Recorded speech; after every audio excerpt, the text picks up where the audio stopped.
Hi, this is MC with Healthy by George. Don't forget, subscribe. Push that like button or the bell because we never want you to miss an episode. We can't do this work without you. So I'm so happy today to talk with my brother, Noel Jord. He got me involved in the medical field initially back in I don't want to say how long ago. And today we're going to talk about women and cardiovascular disease. Welcome to Healthy by George. I want you to know that this is for informational purposes only, and it should not be considered as medical advice, nor does it have anything related to my employer. So it's always best for you to check with your own medical provider before you do anything that I recommend or for any medical treatments. So please join me, hit that subscribe button, and turn on notifications so you never miss an episode. So welcome, my brother, Noel. Thank you so much for having me and inviting me. I'm so honored. Yes. Well, I know how good a practitioner you are. As a nurse practitioner, you are one of those people that knows how to diagnose and treat patients so thoroughly. Well, when you've done it as long as I have, you better learn something. Been doing it a long time. I know. Well, the reason I'm so interested in having this discussion with you is that I, recently had these weird symptoms that were stroke-like, and I posted this about in my Healthy by George, and so many people were interested in the comments that I made about women and stroke. And that's what brought me to wanting to have a further discussion with this for you, because I learned that since 1984, that women die more frequently from cardiovascular disease than men. Well, it's still the number one leading cause of death in women across the whole globe, worldwide. And people have an idea that they think that breast cancer or some other kind of cancer is probably the leading cause of death, but it's still the number one cause of death in women worldwide. I could not believe that, because that just blew my mind. Well, they found that anatomically and hormonally, women are different. Women's hearts are smaller. Seriously, really? Their vessels are smaller. They have different complaints when they are having a heart attack. And a lot of times when they are having symptoms, there will be things like tachyarrhythmia, diaphoresis, and people misconstrue that as anxiety. Okay, wait a minute. And not a true heart attack. Okay. Back up. What do you mean by tachyarrhythmia? Well, symptoms. So women anatomically are smaller than men. So they actually, and because they have different hormones, they don't have usually a crushing. They still can have crushing chest pain and a left arm weakness, but they also have things like, because their vessels are smaller, they tend to have it takes a little bit longer for them to have a myocardial infarction. Right. And when they do, it's not quite as dramatic as a man, because men's cardiac arteries are huge compared to women's. And their symptoms are a little more vague, like they'll have a jaw pain or a tooth pain or a scapular pain. Will it feel like heartburn sometimes? Sometimes indigestion, heartburn, belching. Really? Sometimes women just have shortness of breath and sweating. You're kidding. No, that's all they had. And a lot of times it's kind of chalked up to they're having an anxiety attack, or they didn't sleep well, or they're tired. Mm-hmm, mm-hmm. So then they don't get the full workup that you would normally get. It's not recognized as a true cardiac event. However, still the same leading causes of heart disease are there just as men, like obesity, smoking, diabetes, hypertension, lipidemia, things like that. They're still the same. I didn't realize until I read this that migraine with aura, you're at risk of having some kind of cardiac event or stroke. Say that one more time. Migraines what? Migraine with aura. Remember, I had this event about, I would say, 5 or 6 years ago. I had an aura in both of my eyes. Yep. I didn't realize that could be a cardiovascular event. Right. You have heart disease in your family. You have hypertension, obesity. Right. Do you have diabetes? No. So you have some of the leading causes that lead to a higher risk factor. Mm-hmm. Usually like 18 to 20% higher. If you smoke 4 to 6 cigarettes a day as a woman, you double your chances of having a heart attack. Whereas if you smoke 20 cigarettes a day, you almost make it by 10 times as higher. So even just 4 cigarettes a day increases your chances of having heart disease or heart attack by, exponentially. Well, what about alcohol consumption? Well, there's kind of a mix right now because alcohol used to be accepted like a certain like 4 ounces a day, but now the leading studies show that alcohol is not good in any form in any way, especially because they've done a lot of studies with cancer patients. Alcohol is kind of a no-no now. Is it the sugar content? I don't know if it's actually the sugar or the way that alcohol is another added chemical that has to be detoxified by the liver. And everybody metabolizes alcohol differently. And you say to someone, here, it's okay to drink 4 ounces. Well, is it okay to drink 8 ounces? Is it okay to drink 16 ounces? Where does it stop? I don't know. So it's easier to just say, no alcohol. And then that way they refrain from it. Yeah. It's like saying, just have a couple of cigarettes. Well, what about hormones? Women are always taking hormones. Either they're postmenopausal. Well, so some of the things that you're not aware of probably is that gestational diabetes, right, preeclampsia, pregnancy or overweight during pregnancy is also a big factor.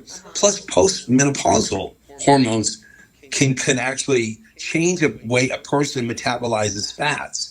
And so they're at higher risk for having dyslipidemia. And a lot of women don't really know that they need to keep that LDL less than 130. So wait a minute. Can you back up? What is dyslipidemia?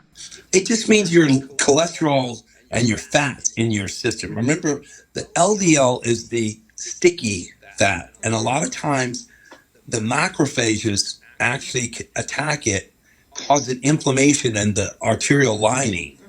And that inflammation is what actually can prompt a clot or other things vascularly. So if you have a higher level of a certain fat, you have a higher level of ischemic inflammation or vascular inflammation. And you really want to reduce all that. You've got kind of higher inflammation in all of the blood vessels. Well, yes. And remember, we start developing plaques on our vessels at the age of 9. Right, very young. And so depending on what kind of family history you have and what kind of lifestyle you've had, there may be a lot of plaque buildup. Remember, plaque is not built up on the outside or inside. It's in the middle of the artery. What does that mean, in the middle? That means it's in the intimal lining. It's not something you could go in and scrape off. It's actually part right within the musculature of the artery. So the more plaque you have, the narrower the artery is. I see. So I was very surprised that even though this has been a long time, there's very little research that's out there to understand the... Yeah, I found that to be similar too, because the American Heart Association actually collected the last time that they actually did a broad study. And I think that a lot of things have turned away from heart disease, because the last time they did studies was like 2014, and then there was a big gap. And then 2020 was the last little bit of studies. But what happens is there's a big bias in women. A lot of times women don't sign up for studies. And then some of the studies are geared toward men. Yeah. You still see the socioeconomic, the increase in blacks, Hispanics, and the lower socioeconomic status. They're at increased risk. But women just have not been studied as well as men. And I think also it's because, so often we're caregivers. We're caregiving for children or parents, or we're busy, managing a job. Right. And so they don't have the time. They don't have the time to be in a study. Right. So it is difficult. So let's talk a little bit about how can we help ourselves understand cholesterol. I always feel very confused. You have to look at a risk analysis before you do anything. Oh, really? Start looking at an overall risk, like things you can change, things you can't modify.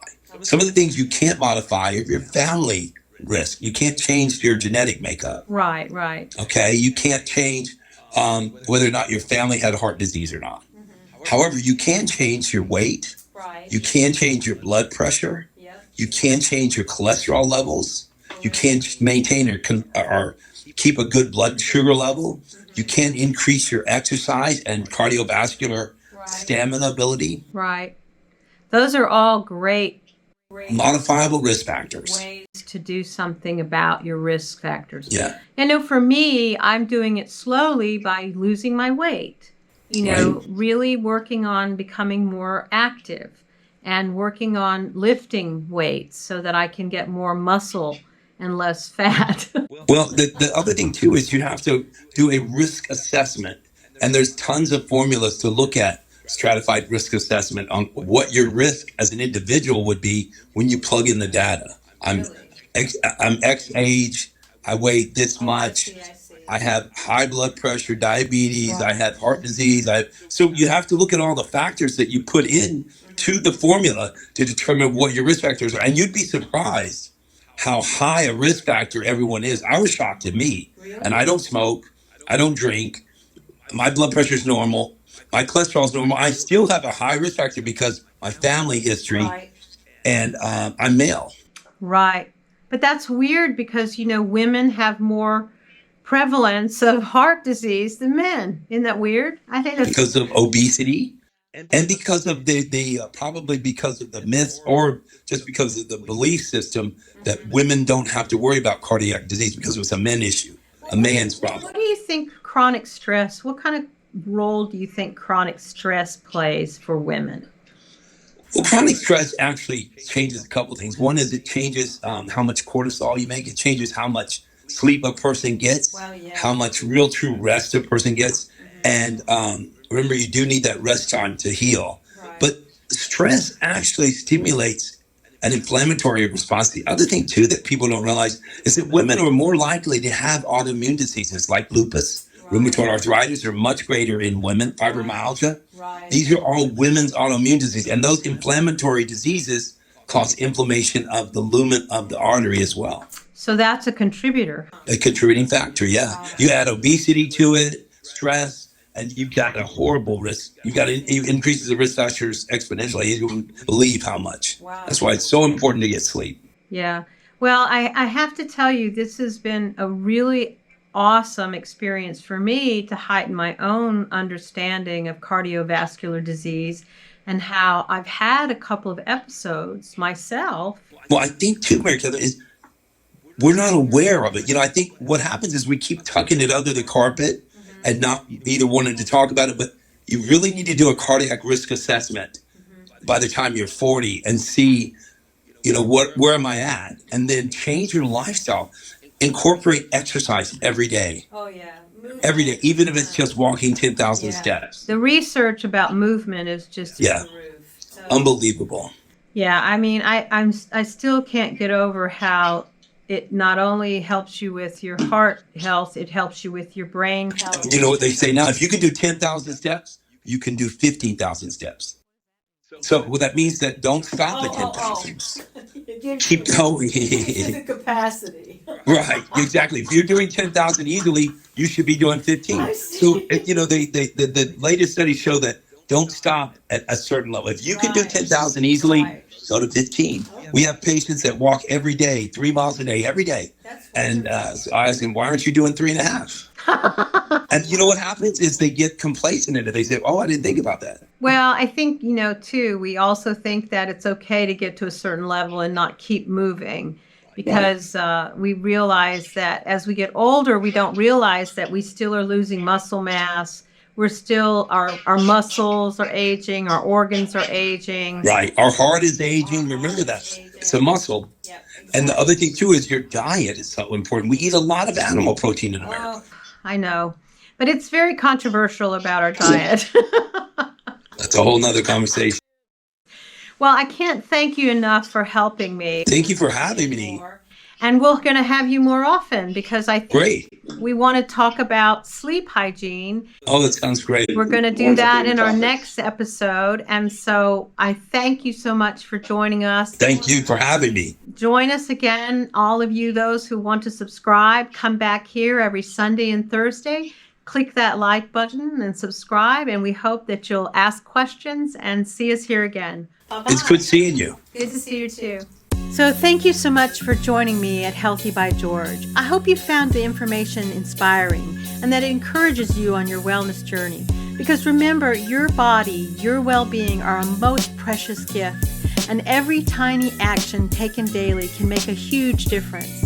I hope the information here is educational purposes and is not meant to replace your medical care. See your doctor and talk about what works for you. If you enjoyed today's content, don't forget to give it a thumbs up and subscribe to my channel. Your support means the world to me, and it helps me continuing creating content that inspires and empowers you to live your best life. Goodbye for now, and join me again at the next Healthy by George.